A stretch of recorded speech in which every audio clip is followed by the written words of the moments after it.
नमस्कार, मी प्राजक्ता तांडेल. बातमी आणि बरंच काही आमच्या विशेष बुलेटिनमध्ये आपलं सगळ्यांचं स्वागत आणि बुलेटिनची सुरुवात करूयात हेडलाईन्स. हेडलाईन्सचे प्रायोजक आहेत IIB. नीटच्या टेन्शनला करा गुड बाय. महाराष्ट्रातून सर्वाधिक डॉक्टर्स घडवणारे IIB आता नांदेड, लातूर नंतर पुण्यातही.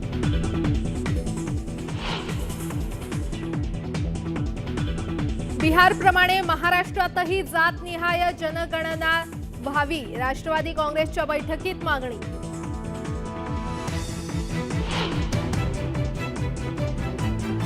राज्यात तुर्तास मास्क सक्ती नाही, मात्र घराबाहेर पडताना मास्क वापरावा, मुख्यमंत्री उद्धव ठाकरेंचं आवाहन.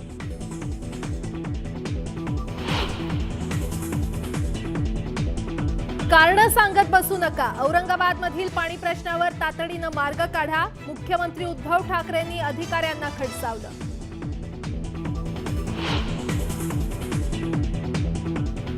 भोंग्यांचा विषय कायमचा संपवायचा आहे, त्यासाठी मनसेचं विचार असलेलं पत्र आपल्या विभागातील प्रत्येक घराघरात द्या, मनसे अध्यक्ष राज ठाकरेंचं मनसे कार्यकर्त्यांना पत्राद्वारे आवाहन.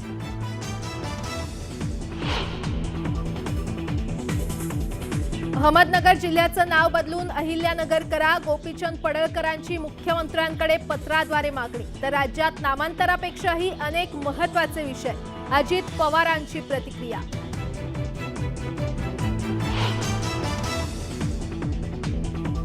न्यूज 18 लोकमतच्या बातमीचा दणका. औरंगाबादमधील काबरा कॉलेजची परीक्षा केंद्र म्हणून मान्यता रद्द, केंद्र प्रमुख आणि विद्यापीठ परीक्षा नियंत्रकाला कारणे दाखवा नोटीस. एका बेंचवर बसून तीन विद्यार्थ्यांनी दिली परीक्षा.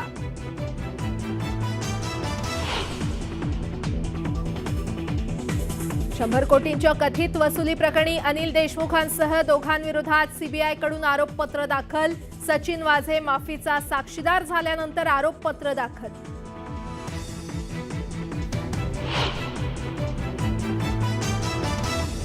साकीनाका बलात्कार प्रकरणी आरोपी मोहन चौहानला फाशीची शिक्षा, दिंडोशी कोर्टानं सुनावली शिक्षा.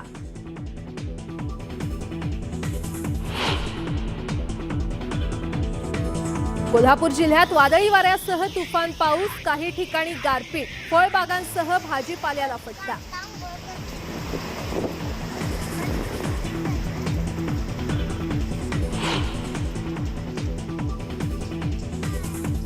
दारू पिणं हे वाईट व्यसन आहे, त्यामुळे दारुडा व्यक्ती घरात असला की कुटुंबियांचे प्रचंड हाल होतात. पण भंडाऱ्यामध्ये एक बेवड्या कोंबड्यानं त्याच्या मालकाची डोकेदुखी वाढवली आहे. कोंबड्याच्या दारूच्या सवयीमुळे मालकाला मानसिक आणि आर्थिक त्रास सहन करावा लागतोय. हा कोंबडा नेमकं काय करतो तुम्हीच पहा. मेरे प्याले में तू मेरे प्याले में शराब डाल दे. तुम्ही आजवर दारू पिणारे अट्टल बेवडी माणसं पाहिली असतील, तू मेरे प्याले में शराब. पण तुमच्या समोर जो हा कोंबडा दिसतोय त्याच्या सवयी पाहिल्या तर पिणाऱ्यांची सुद्धा नशा एका झटक्यात उतरेल. कारण हा कोंबडा अट्टल बेवडा आहे. दररोज 45 मिलीचा पेग मारल्याशिवाय हा शेठ अन्न पाण्याला तोंड लावत नाही. तमाशा तू मेरे चेहरे पे, तू मेरे चेहरे पे नकाब डाल दे, फिर देख तमाशा.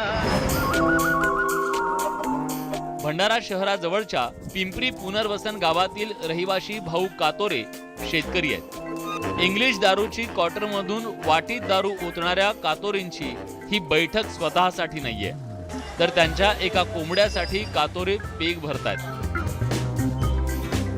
शेतीपूरक व्यवसाय म्हणून कुक्कुटपालन करणाऱ्या कातोरेंकडे अनेक प्रजातींचे कोंबडे आहेत, पण या कोंबड्यानं मात्र मालकाच्या नाकी नऊ आणलेत.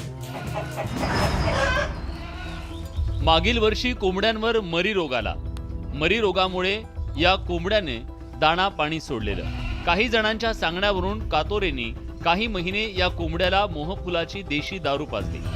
मात्र मोहफुलाची दारू मिळेनाशी झाल्यावर त्यांनी विदेशी दारूचा उतारा देणं सुरू केलं. आता सततच्या दारू सेवनानं या कोंबड्याला दारूचं व्यसन जडलंय. त्यामुळे निर्व्यसनी कातोरेंना कोंबड्याची तलब भागवण्यासाठी दारू विकत आणावी लागते. विशेष म्हणजे कोंबड्याच्या व्यसनापायी दर महिन्याला त्यांना 2000 रुपयांचा भुर्दंड सहन करावा लागतोय. त्रास म्हणजे हेच का याला जेव्हाही आपण पाणी जो प्यायचा याला रोज, तर याला दारू टाकल्याशिवाय पाणी पित नाही. तर जो माझ्यावर आर्थिक भूदंड आहे हा नेहमी बसत राहते. 4 दिवसामध्ये एक नीप, सरासरी जी नीप म्हणतो आपण, ती एक नीप याला 4 दिवसामध्ये लागते. हा कोंबडा आहे आमच्या घरच्या सर्वांना प्रिय आहे. हा कोंबडा जगल्या पाहिजे. यांनी पाणी पिलंच नाही तर हा मरणार.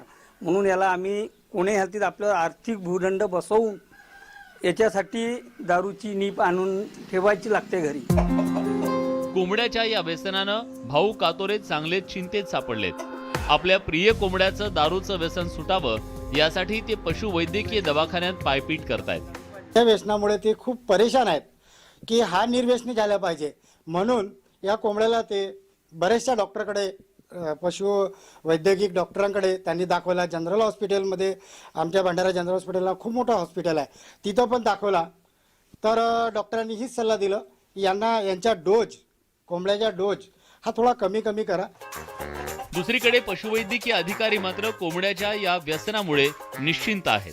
दारूमुळे काही प्रमाणात कोंबड्याच्या पोटातील जंतू मरत असल्याचं डॉक्टरांचं म्हणणं आहे. पण कोंबड्याच्या बेवडेपणामुळे मालकाचा वाढणारा खर्च वाचवण्यासाठी ही सवय मोडणं गरजेचं असल्याचंही डॉक्टर सांगतायत. काही बॅक्टेरियल व्हायरल डिसीजमध्ये सुद्धा अल्कोहोल म्हणून आपण देऊ शकतो, परंतु त्याला आपण जर नेहमी दिलं तर त्यांना त्याची सवय पडू शकते.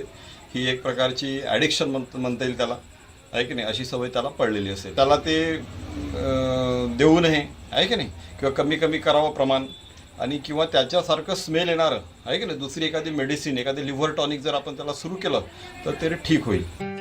एकंदरीत निर्व्यसनी मालकाचं कोंबड्याला वाचवण्यासाठी प्रयत्न खरंच कौतुकास्पद आहेत. मात्र या अट्टल बेवड्या कोंबड्याला कधी मालकाची तारांबळ कळेल कोण जाणे. पण या अट्टल दारुड्या कोंबड्याची सध्या जिल्ह्याभरात जोरदार चर्चा होऊ लागली आहे एवढं निश्चित.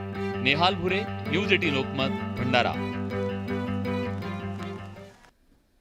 मैत्रीचे अनेक किस्से आपण ऐकले आहेत. मैत्रीवरील अनेक चित्रपट देखील आपण पाहिले असतील.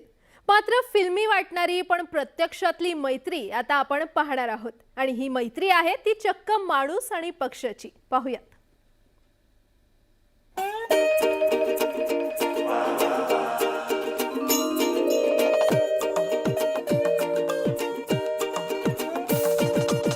पोपट आणि इक्बाल कुरेशी यांची मैत्री इतकी घट्ट आहे की हा पोपट आता त्यांच्या डोक्यावर बसलाय. डोक्यावर बसून पोपटानं अजून तरी मिऱ्या वाटायला सुरुवात केलेली नाही, पण डोक्यावर बसून तो आरामात खातोय.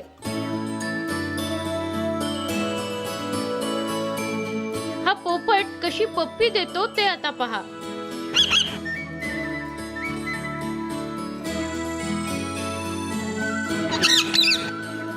पोपट आणि इक्बाल यांची ही मैत्री काल परवाची नाही, तर तब्बल 16 वर्षांपासून या दोघांची मैत्री आहे. चिपळूणच्या खेरडीतील माळेवाडीत वास्तव्याला असलेल्या इक्बाल कुरेशींचा शेळी पालनाचा व्यवसाय आहे.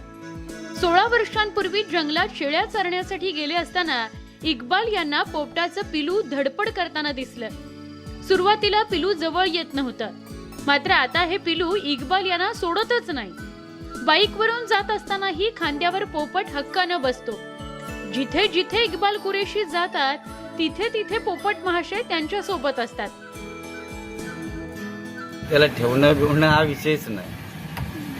अगदीच लय कंटाळा आला की बुवा तू कुठं सोडणारच नाही. आता समजा एखाद्या ठिकाणी मला कुठं महत्वाच्या कामासाठी जायचं झालं तर मग त्याला टाकायचं तेवढ्या पुरता, दरवाजा नाही लावायचा.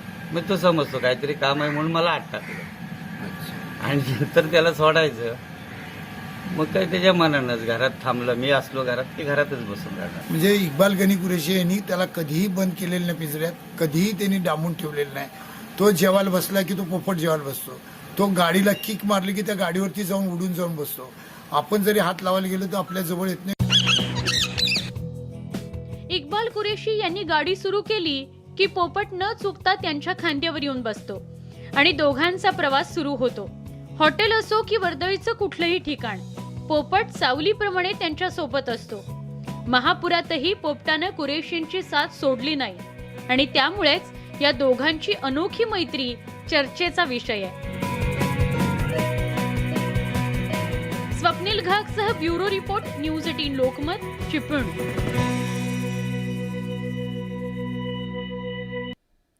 औरंगाबादच्या काबरा महाविद्यालयामध्ये परीक्षांचा अभूतपूर्व गोंधळ पाहायला मिळाला.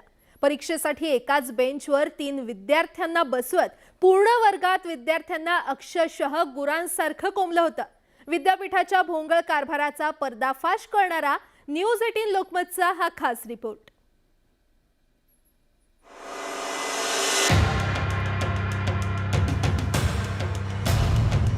एकाच बेंचवर 3 विद्यार्थी,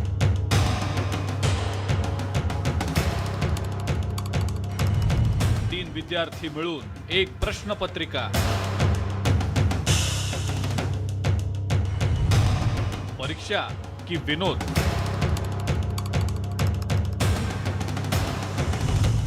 महाविद्यालय की गुरांचा गोठा?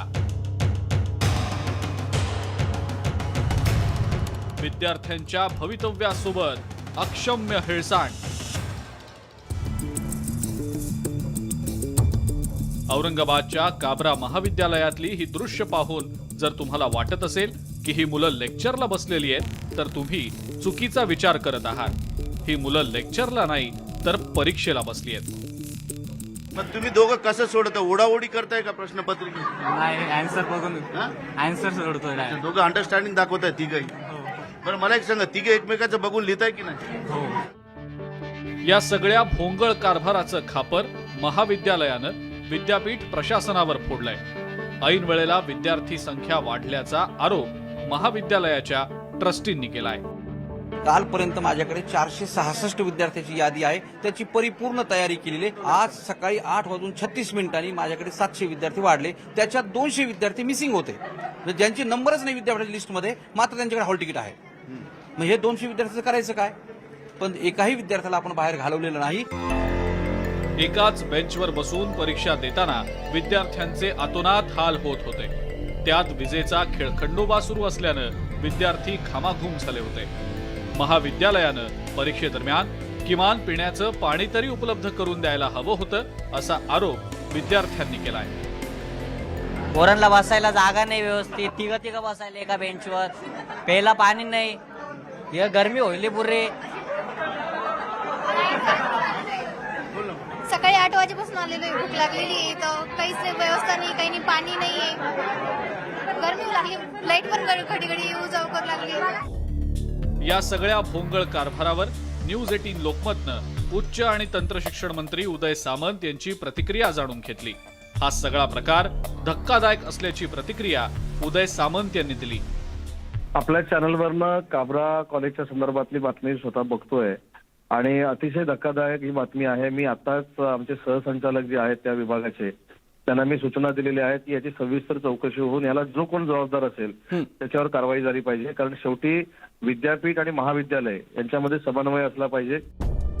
न्यूज 18 लोकमतनं ही बातमी लावून धरल्यानं थेट कुलगुरूंना महाविद्यालयात धाव घ्यावी लागली. मला ह्या सगळ्या प्रक्रियेचा आढावा घ्यायचा आहे. चूक झालेली विद्यापीठ नाही, याला कोण जबाबदारी हे आधी निश्चित करू. विद्यापीठाचा गलथान कारभार, महाविद्यालयाची इंटेक कॅपॅसिटी, विद्यापीठाकडून सोपवली गेलेली संख्या, या दोन्हीचा आम्ही मॅच करू. त्यामध्ये कोण जबाबदार आहे मिसमॅनेजमेंटला ह्या सगळ्या प्रक्रियेमध्ये त्याची शहानिशा करू आणि जे कोणी जबाबदार असेल त्याला कारवाई कडक कारवाई. परीक्षांदरम्यानचा हा गलथान प्रकार अधिकाऱ्यांच्या हलगर्जीपणामुळे जरी झालेला असला तरीही याचा परिणाम विद्यार्थ्यांच्या भवितव्यावर होणार असल्यानं मंत्री उदय सामंत यांनी थेट चौकशीचे आदेश देत दोषींवर कारवाईचे संकेत दिलेत. 950 विद्यार्थ्यांचं हॉल तिकीट द्यायचं आणि 450 विद्यार्थ्यांची बसण्याची व्यवस्था असणं हे नियोजन ढिसाळ असलेल्याचं लक्षण आहे. आणि हे कशासाठी झालंय, कोणामार्फत झालंय, ह्याच्यावर दोषी कोण आहेत याच्या संदर्भात आम्ही चौकशी करू आणि जे कोण दोषी असतील त्यांच्यावर आम्ही कारवाई करू.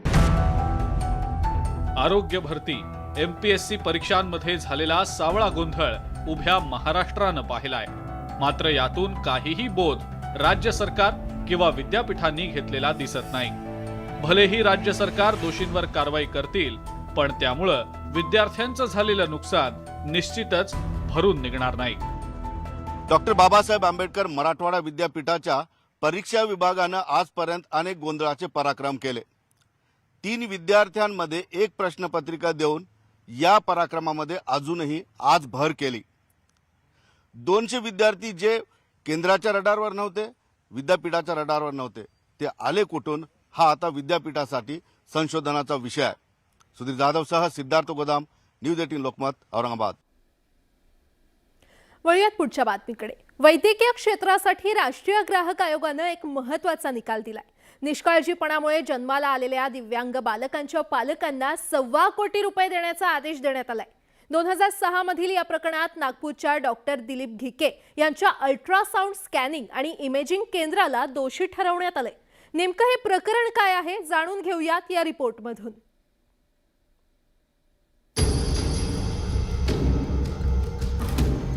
नागपूरचं हे clinic imaging point radiologist doctor Dilip Ghike चालवतात. गर्भधारणेदरम्यान 4 वेळेला अल्ट्रासाऊंडच्या चुकीचा अहवाल दिल्याप्रकरणी घिके यांच्या फर्मला जबाबदार धरण्यात आलाय. ऑक्टोबर 2006 मध्ये गर्भवती असलेल्या मुलाच्या आईनं एका स्त्रीरोग तज्ज्ञ आणि प्रसूती तज्ज्ञांचा सल्ला घेतलेला होता. पुढच्या महिन्यात डॉक्टरांनी पेशंटला ओटीपोटाच्या अल्ट्रासोनोग्राफीसाठी इमेजिंग पॉइंटवर पाठवलं. या महिलेचं USG डॉक्टर घिके यांनी केलं आणि सामान्य म्हणून नोंदवलं.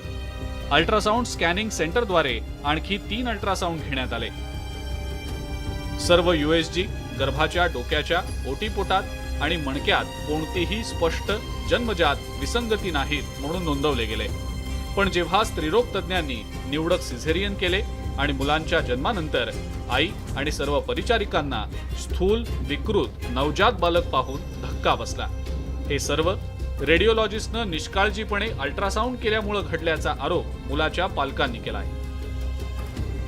गर्भधारणेच्या 12 ते 14 आठवड्यात विसंगती शोधणं शक्य होतं, पण रेडिओलॉजिस्ट दुसऱ्या, तिसऱ्या आणि चौथ्या USG दरम्यान, महत्त्वाचं म्हणजे 17 ते 18 आठवड्यादरम्यान विसंगती शोधण्यात अयशस्वी ठरले. PCBNDTच्या सोनोग्राफी सेंटरच्या नॉर्म्समध्ये असं क्लिअर कट लिहिलेलं आहे की जर कुठल्याही बाळाला कुठलंही व्यंग असलं किंवा त्याचा कुठलाही पार्ट जर पूर्ण वाढ झाली नसेल तर अशा वेळेस आईवडिलांना कल्पना देऊन त्यांना पूर्ण काउन्सिलिंग करून त्या मुलाला ठेवणे की न ठेवणे हा त्यांना एक अधिकार दिलेला आहे. लेगोफ्थाल्मोस आणि मायक्रोग्नॅथियासह चेहऱ्याचा पक्षाघात, खराब जबडा उघडणं, अंगाचा हायपोजेनेसिस सिंड्रोम, ओरो मॅडलब्युअर अपंगत्व, द्रव आणि ऐकण्याच्या समस्या.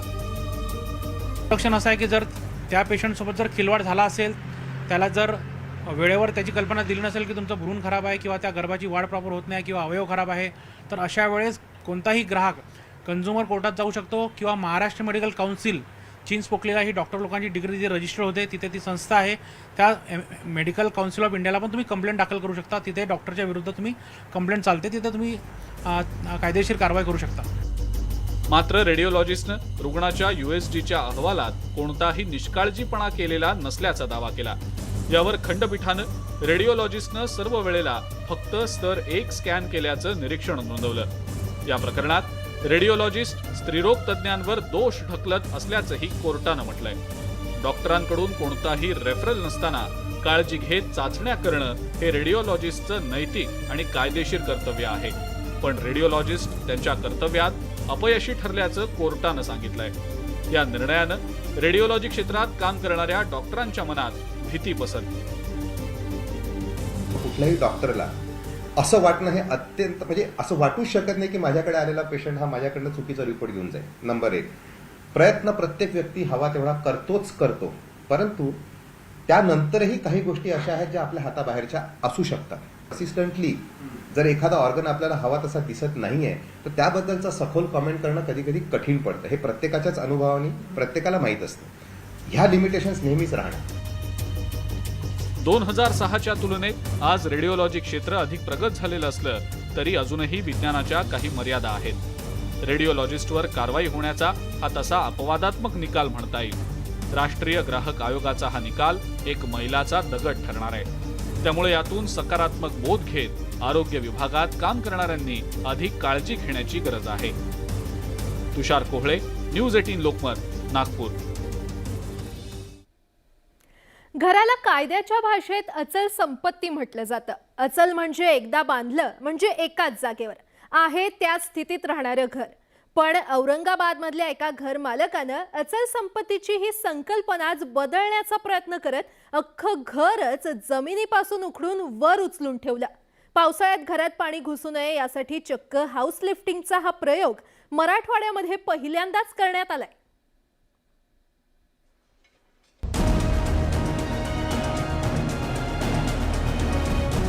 औरंगाबाद शहरातल्या सातारा परिसरातलं हे दृश्य.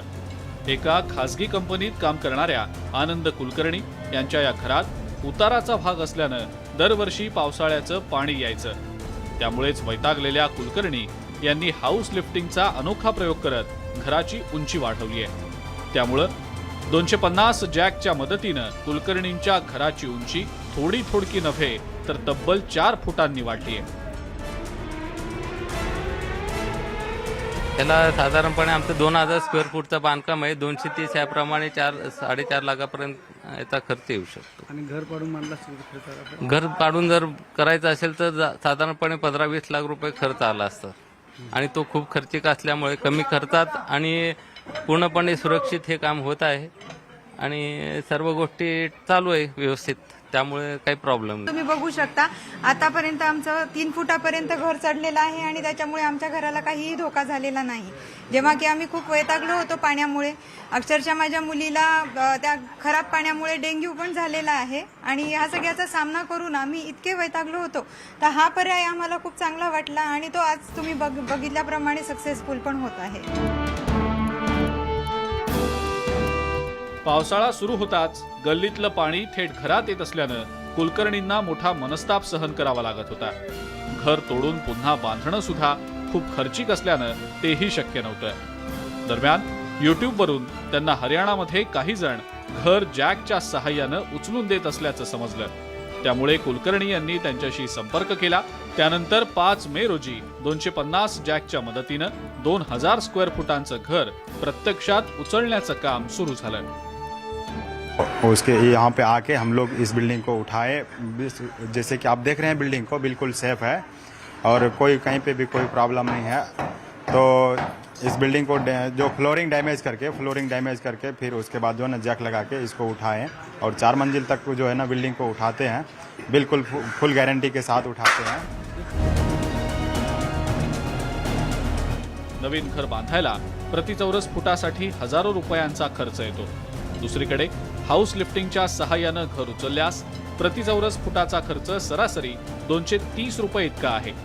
त्यामुळे नवीन घर बांधण्यापेक्षा आहे त्या स्थितीत घर उचलण्यासाठी केलेला हा प्रयोग कुलकर्णींसाठी किफायतशीर तर ठरलाच, पण त्याच वेळेला हा हाऊस लिफ्टिंगचा प्रयोग सगळीकडे चर्चेचाही विषय बनलाय. सुधीर जाधव, न्यूज 18 लोकमत, औरंगाबाद.